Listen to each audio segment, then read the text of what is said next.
Le point suivant, évidemment, c'est les questions donc, orales des habitants avec donc une suspension de séance, puisque c'est la seule solution pour pouvoir donner la parole donc, aux habitants qui en font la demande.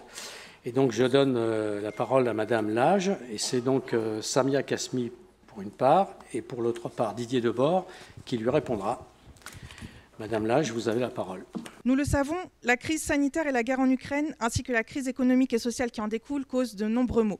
En effet, la crise du logement est aujourd'hui l'un des sujets les plus sensibles pour les Français, et particulièrement les Franciliens. Nanterre n'est donc pas épargnée, bien au contraire. À l'Assemblée nationale, lors de la séance du 4 octobre, les questions au gouvernement, Mme Sabrina Sebaï a évoqué le combat que mènent les villes de Nanterre et Suresnes contre le manque de moyens et les restrictions imposées par le gouvernement. Nous l'avions alors interpellée à plusieurs reprises le mois dernier, aussi bien par courrier qu'en allant à sa rencontre, pour faire entendre la détresse des Nantériens. Aussi, lors du congrès des HLM, de nombreuses interventions, débats et tables rondes ont été faites, dont votre intervention, Monsieur Jarry, conduisant à la signature d'un partenariat entre la Fédération des EPL, dont vous êtes président pour l'habitat, je vous demande, vous avez déposé un texte... Je fais juste un petit point sur les dernières actualités qui ont eu lieu. Sans quoi je vous enlève la parole. Il y a une règle du jeu, vous posez une question... OK, on vous laisse poser la question telle que vous l'avez rédigée, mais vous restez sur votre texte. Oui, oui, ça vient. Donc j'en étais où? Vous conduisant à la signature d'un partenariat entre la Fédération des EPL, dont vous êtes président, et l'Union sociale pour l'habitat, pour une meilleure collaboration des acteurs du logement social en Outre-mer. Ces projets sont d'utilité publique, certes, et nécessaires, sans conteste. Cependant, Monsieur le maire, comment pouvez-vous poursuivre tous ces projets à 7000 km d'ici, tout en ignorant certains de vos habitants de la propre laissez ça de côté, on n'est pas dans la polémique, on vous donne la parole.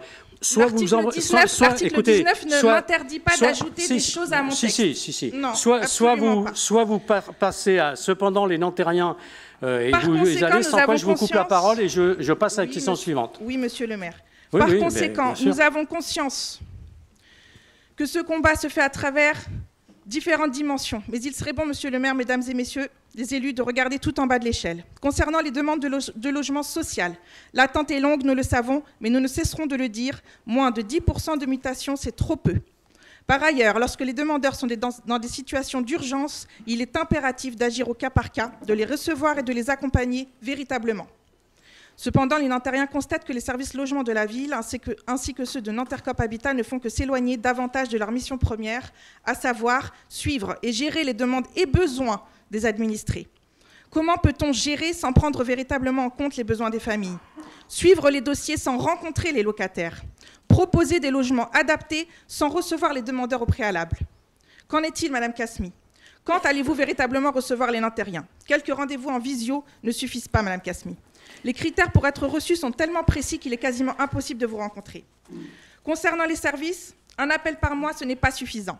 Mettre 3 mois pour répondre à un courrier pour ceux qui ont la chance de recevoir une réponse est inadmissible pour de nombreux Nantériens.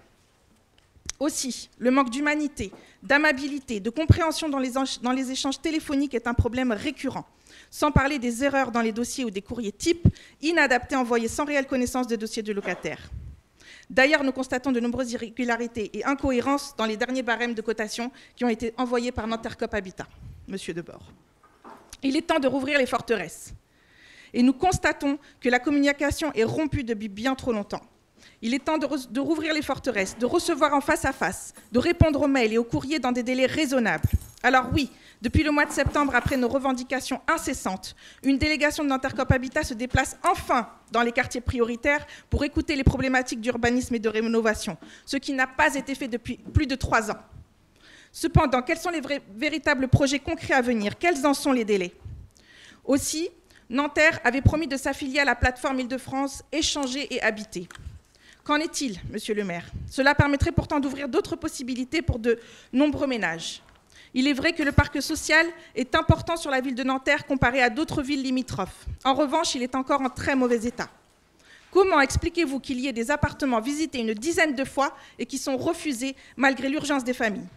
Il faut continuer à réhabiliter les quartiers sensibles, à remettre les appartements au propre, à s'occuper véritablement de l'entretien, de la maintenance, des travaux, des ascenseurs, dans les bâtiments anciens du parc social. car bon nombre de ses habitants se sentent délaissés et abandonnés. Sans parler de la prolifération de nuisibles tels que les rats, punaises, cafards, qui gâchent la vie de nombreux habitants. Et nombreux sont ceux qui ne veulent surtout pas aller y vivre dans ce type de logement. Concernant les cas d'urgence et le handicap, là encore, il faut recevoir les gens. Il faut comprendre les besoins avec leurs spécificités. Les critères désignant les publics prioritaires au titre du CCH et du PDA-LHPD sont très clairs.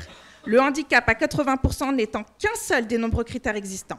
Et même avec un handicap moteur à plus de 80%, la demande n'aboutit pas. Quand on sait que de nombreux logements et résidences accessibles en rez-de-chaussée sont attribués à des personnes sans handicap. Que proposez-vous, Monsieur le maire, Madame Kasmi, Monsieur Debord? Par ailleurs, concernant la sous-occupation des logements, là encore, il serait grand temps de prendre le problème à bras-le-corps. Des personnes seules ou couples sans enfants dans des T4, des T5, allez à leur rencontre. Allez parler avec eux et faites de vraies propositions. D'ailleurs, nous en avons soumis certaines à M. Debord et Mme Monge. Nous en avons des idées. Nous avons des solutions à soumettre au service. Recevez-nous, entendez-nous. À quand un ou une élue au logement qui aura le courage d'affronter les habitants en détresse? À quand un ou une future présidente de Nanterre Coop Habitat qui ne cumule pas 2 ou 3 fonctions en plus de son métier? Nous sommes sur le terrain au quotidien. Les problèmes, nous les connaissons. Mieux que personne, nous dénonçons, certes, mais nous sommes surtout dans une démarche de recherche de solutions, car on en a besoin des solutions. Et nous aussi, on les cherche. Ainsi, Monsieur le maire, Madame Kasmi, Monsieur Debord, que proposez-vous pour pallier à tous ces manquements? Madame Kasmi va vous répondre pour une partie qui concerne la ville et Monsieur Debord pour la partie qui concerne Coop Habitat. Madame Lage, votre question est révélatrice de ce que votre collectif demande depuis plusieurs mois. Ne plus appliquer de règles, gérer les attributions de logement au cas par cas, bref, ouvrir la voie à l'arbitraire et, disons-le clairement, au favoritisme. Nous y refusons catégoriquement. Soyons clairs, au service logement de la ville de Nanterre, chaque dossier est examiné individuellement. Chaque situation est prise en compte. Ce n'est pas un algorithme qui assure cette gestion, ce sont des agents du service public qui effectuent cette mission avec conscience et probité, et je tiens à leur rendre hommage. Je tiens également à préciser qu'au moment du renouvellement annuel de leurs demandes, les demandeurs et les demandeuses qui le souhaitent sont reçus et accompagnés. En vérité, ce qui nous différencie fondamentalement, Madame Lage, c'est que nous refusons catégoriquement une politique d'attribution fondée sur le cas par cas, sans critères objectifs, transparents et vérifiables pour toutes et tous. Nous le refusons, car ce serait la porte ouverte à toutes les interprétations, aux abus de pouvoir, les unes et aux passe-droits. En effet, comment choisir entre plusieurs milliers de demandes qui sont tout aussi légitimes les unes que les autres? Sur quels critères choisir entre différentes urgences? Pourquoi l'une serait-elle plus importante que l'autre? Pourquoi traitons-nous prioritairement des demandes avec à peine 2 mois d'ancienneté, comme votre collectif le suggère, alors que la moyenne d'attente auprès de la ville est de 6 ans? Oui, à Nanterre, cela fait près de 15 ans que nous refusons de soumettre les Nantériens et les Nantériennes à l'arbitraire sur un sujet aussi important. Cela fait près de 15 ans que nous avons fait le choix d'attribuer les logements selon un critère unique, simple et vérifiable pour toutes et tous, celui de l'ancienneté de la demande.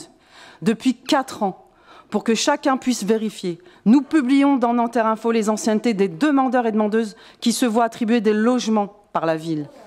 Pour aller encore plus loin, depuis le début de cette année, 1er février exactement 2022, chacun et chacune peut voir en direct l'évolution de sa demande via une plateforme numérique. Peu de villes, madame, peuvent en dire autant. Oui, nous aimerions, tout comme vous, qu'il y ait plus de logements sociaux à attribuer aux Nantériens et Nantériennes. C'est pour cela que nous nous battons chaque jour pour en construire de nouveaux. Et aujourd'hui, nous sommes la ville, la seule organisme à financer et à garantir les prêts pour que des logements sociaux puissent se construire à Nanterre. Rien de la part de l'État, rien de la part du Conseil régional, rien de la part du Conseil départemental, et trop peu de communes qui nous entourent, qui refusent encore d'en construire. Elles sont les premières responsables de la crise que nous connaissons depuis des années. Alors oui, madame, nous aurions préféré que vous soyez de notre combat pour faire en sorte qu'il y ait encore plus de logements à construire à Nanterre. Et dans les prochains mois, nous allons continuer à nous battre. Je vous remercie et je passe la parole à mon éminent collègue Didier Debord pour Nanterre Coop Habitat. Merci Samia. Madame Lage, mes chers collègues, je m'inscris bien entendu dans la continuité des propos tenus par ma collègue Samia Kazmi. À Nanterre Coop Habitat, comme à la ville, l'attribution des logements se fait sur des critères objectifs, transparents et vérifiables. Nous avons d'ailleurs été précurseurs puisque dès 2013, nous avons mis en place un barème de mutation, ce qui encore aujourd'hui est le cas de peu de bailleurs sociaux. Barème que nous avons rénové en 2021 pour mieux prendre en compte la situation des demandeurs de mutation. Cette nouvelle cotation des demandes de mutation permet plusieurs choses. Tout d'abord, de rééquilibrer la cotation en faveur des critères d'adéquation du logement à la situation du ménage. En clair, taille du logement par rapport à la taille de la famille. De mieux prendre en compte les situations de perte d'autonomie et les situations d'urgence. Je m'exprimerai là-dessus tout à l'heure, un peu plus tard. De continuer également à répondre aux souhaits des parcours résidentiels en maintenant un droit à la mutation interquartier, c'est-à-dire sans changement de typologie de logement, appuyé sur l'ancienneté de la demande. La contrepartie de la prise en compte de ces éléments, c'est la mise en place de pénalités pour limiter les refus non justifiés. Dans cette cotation, un seul maître mot nous anime, permettre à chaque famille de se voir proposer un logement adapté à sa composition familiale. Vous évoquez dans votre propos la situation des personnes en perte de mobilité. Sachez que ces derniers se voient attribuer, sur justificatif délivré par la mission handicap de la ville, 200 points supplémentaires, ce qui conduit, en fonction des situations, à une majoration comprise entre 66 et 500% de leur nombre de points au regard des points attribués au titre de l'occupation sur le logement. Au 30 septembre 2022, nous avons dans les services de Nanterre Coop Habitat 1655 demandes de mutation actives. En 2021, la commission d'attribution a attribué 149 logements au titre des mutations. C'est trop peu. Néanmoins, ça correspond à 22% des logements qui ont été attribués par Nanterre Coop Habitat en 2021. Je rappelle que la Caleol, qui est la commission chargée des attributions, ne peut attribuer au titre des mutations que des logements libres de droit de réservataire. Bien sûr, un barème n'est jamais parfait. Et nous avons tenu encore dernièrement à apporter des améliorations. Ainsi, chaque demandeur de mutation dispose désormais de son nombre de points et de son positionnement dans la liste d'attente au regard du quartier et de la typologie du logement demandé. Par ailleurs, depuis plus de 3 ans, à l'instar de la ville, nous publions sur notre site internet le nombre de points des ménages demandeurs de mutation qui se voient attribuer un logement. D'ailleurs, j'ai eu l'occasion de vous recevoir avec un certain nombre de membres de votre collectif, en présence de la directrice générale de Nanterre Coop Habitat, et vous nous avez posé un certain nombre de questions sur telle ou telle attribution, sur le nombre de points, en vous appuyant sur les tableaux publiés. Preuve que, finalement, nous sommes transparents et que cette transparence fonctionne. Vous avez raison de souligner que l'adhésion de Nanterre Coop Habitat à la plateforme Échanger Habiter est un engagement que nous avons pris auprès des habitants. C'est vrai, sa réalisation a pris du retard, mais je vous confirme que Nanterre Coop Habitat sera bien présent sur la plateforme Échanger et Habiter et que cela devrait intervenir dans les prochaines semaines. Vous indiquez dans votre interpellation que le parc de logement de Nanterre Coop Habitat serait en très mauvais état. Je m'inscris totalement en faux avec cette affirmation. Sachez que Nanterre Coop Habitat consacre, hors investissement, entre 5 et 6 millions d'euros par an à l'entretien de son patrimoine. Vous nous avez indiqué souhaiter vous investir et faire des propositions. Moi, je vous encourage à vous rapprocher des amicales de locataires, nombreuses et très actifs au sein de Nanterre Coop Habitat et plus généralement dans notre ville. Ces amicales ont des représentants qui siègent au conseil d'administration ainsi qu'à la commission d'attribution. D'ailleurs, je profite de ce moment pour rappeler que les élections des représentants des locataires auront lieu du 14 au 29 novembre prochain. Il s'agit d'un moment important de la vie démocratique de nos organismes HLM et j'invite chaque locataire à s'en saisir et à voter pour choisir ses représentants. Je vous remercie de votre attention. Bonjour, merci d'avoir retenu ma question qui est la suivante. À la fin de l'année, la Coupe du monde de football aura lieu au Qatar. Et comme vous le savez, c'est à la fois une aberration écologique avec les stades climatisés et aussi un problème social puisque le rapport de Amnesty International a pointé de nombreuses violations des droits de l'homme et aussi des droits des travailleurs migrants, dont nombreux sont morts pendant la construction des stades. Donc ma question est la suivante. Pouvez-vous prendre l'engagement, certes symbolique, mais qui permettrait de mettre la lumière sur ce qui se passe au Qatar, mais aussi d'adresser un message aux fédérations sportives internationales pour qu'elles assortissent l'attribution d'événements sportifs internationaux de conditions fortes et contraignantes environnementales et sociales? Pouvez-vous vous engager donc à ne pas diffuser de matchs de la Coupe du Monde dans l'espace public, comme le font maintenant les villes, comme l'ont annoncé les villes de Bordeaux ou de Lille, et j'en passe? Avant même de commencer, cette Coupe du Monde de football 2022 Qatar est un fiasco. De plus en plus nombreuses, des voix s'élèvent pour dénoncer ce qui est autant un scandale écologique qu'une aberration sportive, sociale et humaine. L'ancien capitaine de l'équipe d'Allemagne championne du monde 2014, Philippe Lahm, annonce qu'il refuse de se rendre au Qatar en invoquant des droits humains bafoués.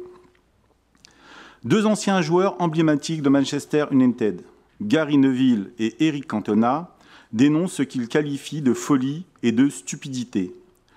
Les capitaines actuels des équipes de France, de Belgique, des Pays-Bas, d'Angleterre, d'Allemagne, du Pays de Galles et de Suisse porteront un brassard arc-en-ciel pour protester contre l'interdiction dans les stades qataris du drapeau avec ses couleurs, dans un pays où l'homosexualité reste interdite et passible de lourdes peines de prison.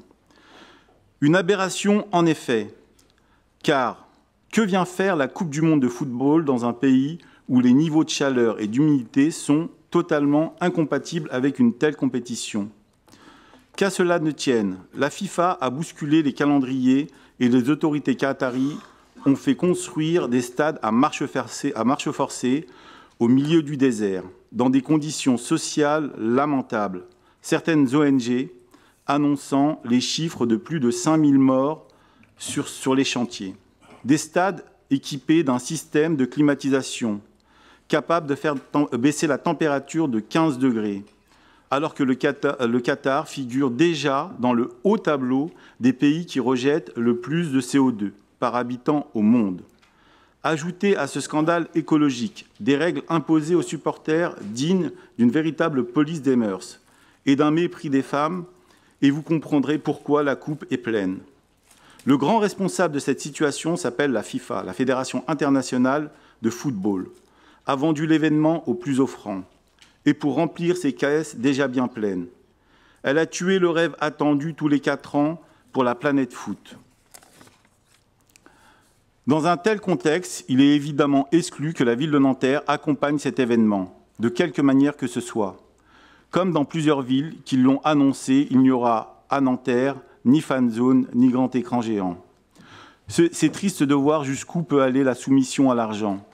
Et nous espérons que de nouvelles voix vont se faire entendre pour porter une toute autre vision du sport et du football. Je vous remercie. La question suivante est posée par M. Arnaud Gosset. Et c'est Vincent Soulage qui va lui répondre. Bonjour à toutes et à tous. Ma question porte sur les pistes cyclables à Nanterre.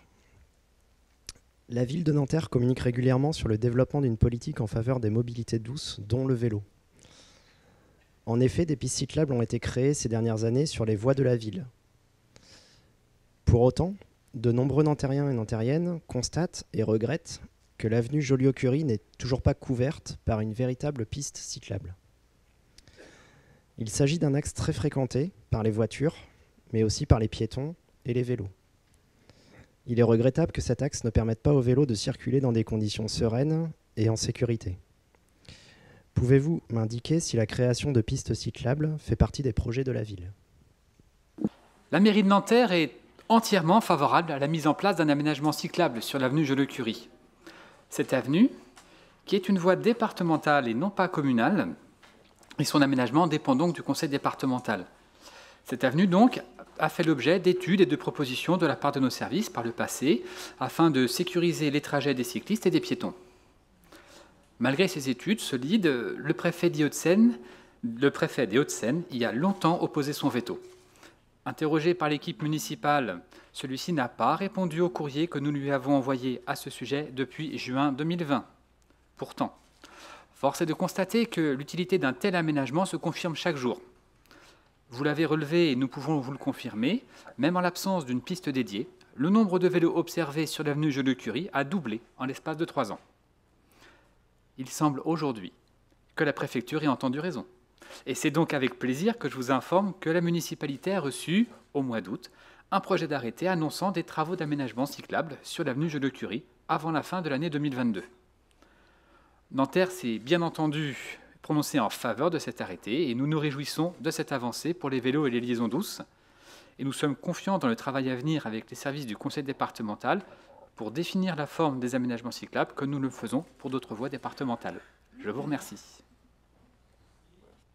Question suivante, et c'est la dernière, est posée par Mme Ludivine Ponce et c'est Gilles Gaucher-Casalis qui lui répondra. Monsieur le maire, mesdames, messieurs les conseillers municipaux, la sécurité de nos enfants, notamment, est une priorité commune à tous. La rue Stalingrad est une rue très fréquentée, traversant Nanterre-Centre et permettant l'accès à l'autoroute A86. Proche de cette rue résident de nombreux habitants.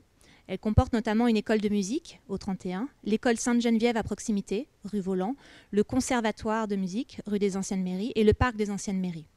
Or, tous les jours, et plusieurs fois par jour, pas plus tard qu'hier d'ailleurs, nous constatons des délits suivants sur la rue de Stalingrad. Excès de vitesse, voire des courses de vitesse. Feux rouges non respectés, tout particulièrement par les livreurs en scooter. Circulation en contresens sur la rue des Anciennes Mairies. Circulation des scooters sur les trottoirs à toute heure. Madame, même chose que j'ai indiqué tout à l'heure à la personne qui vous a précédé, vous avez déposé un texte, on vous a, c'est le texte on que a j'ai reconnu votre droit à poser une question, vous restez dans le texte, quoi. Hein, c'est la question qu'on m'a demandé de poser. Oui, non, je peux la lire, moi, ce que j'ai reçu comme question. Hein. Je veux bien. Donc ça va être, donc, du coup, on va vous faire la réponse à partir de ça. Je renouvelle ma question. Suite à un accident grave hier, rue Stalingrad, à proximité immédiate des écoles et centres culturels très fréquentés par nos enfants et impliquant un scooter, devons-nous attendre qu'un enfant soit impliqué pour considérer la sécurisation urgente de cette rue? J'envisage une pétition à rentrer si la demande légitime de protection de nos enfants n'est pas considérée comme étant prioritaire par votre conseil. Voilà. Donc, Monsieur Gilles Gaucher-Casalis va répondre à cette question que vous nous avez posée. La structuration du centre ancien de notre commune fait que certaines voies, telles que la rue de Stalingrad, sont structurellement étroites, ce qui rend peu confortable la circulation des piétons sur des trottoirs du fait de leur proximité avec les véhicules. C'est une réalité dont nous devons tenir compte et qui est source de difficultés, mais qui fait aussi le charme des centres anciens. La problématique des deux roues motorisées, que ce soit des véhicules motorisés, que ce soit leur circulation à une vitesse excessive ou sur les trottoirs quand il s'agit de 2 roues est malheureusement loin d'être spécifique à la rue de Stalingrad ou même à Nanterre, et la réponse à ces phénomènes est loin d'être évidente. Elle peut passer par la pose de mobilier urbain visant à protéger les piétons, mais également par le contrôle des vitesses des véhicules ou encore du respect de la signalisation tricolore. À Nanterre, ces 2 derniers points sont du ressort de la police nationale, et ce, en vertu de la convention établie entre la ville, la préfecture et le préfet des Hauts-de-Seine, qui encadre les missions dévolues à la police municipale. Dans ce cadre, le contrôle de la circulation des véhicules, quelle que soit leur nature, n'est pas dévolu à la police municipale. Pour autant, ce point d'attention sera porté à la connaissance du commissaire de Nanterre, que le maire rencontre régulièrement. Concernant la mise en place de mobilier urbain supplémentaire, chaque année, un programme ordinaire de travaux est présenté en conseil de quartier, au regard des potentiels d'investissement de la ville, bien sûr, et de l'état de conservation de la voie et des trottoirs. Je ne vous cache pas qu'il est difficile de répondre à l'ensemble des demandes faites au regard de la situation financière de notre commune, chaque année un peu plus contrainte. Nous n'avons sincèrement pas d'autre possibilité que de prendre des dispositions tenant compte de cette réalité financière. Dans cet esprit, il est évident que la municipalité priorise la sécurisation des voies aux abords immédiats des écoles, à l'image de ce qui a pu être ou qui va être ou qui est en cours de réalisation aux abords, par exemple, des écoles de Makeba, Voltaire ou encore Jules Ferry au Mont-Valérien. Pour autant, ce n'est pas le cas de la rue Stalingrad, puisqu'il n'y a pas de groupe scolaire dans cette voie. Malgré cela, nous étudierons les modalités possibles pour renforcer la sécurité des piétons à un rythme et dans un volume compatible avec les moyens qui sont les nôtres.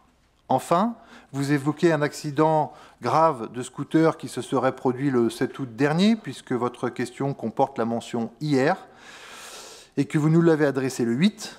Or, que ce soit du côté des services municipaux ou encore de la police nationale, qui est tenue d'intervenir en cas d'accident grave de la circulation, nous n'avons aucune trace de l'accident dont vous faites référence.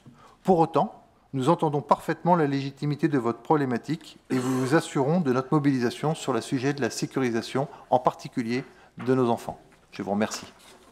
Merci. Donc, cette séance de questions orales des habitants est donc close. Je veux remercier tous ceux qui ont posé des questions, puis ceux qui ont répondu. D'ailleurs, je signale qu'il y a peu de conseils municipaux en France où les habitants peuvent venir poser des questions, en tout cas dans les grandes villes, puisque Nanterre est la 45e ville de France. Il y a peu d'endroits où les choses se font comme ça, et je suis heureux que nous ayons décidé ensemble de rendre possible cette chose. Et évidemment, nous allons continuer de le faire.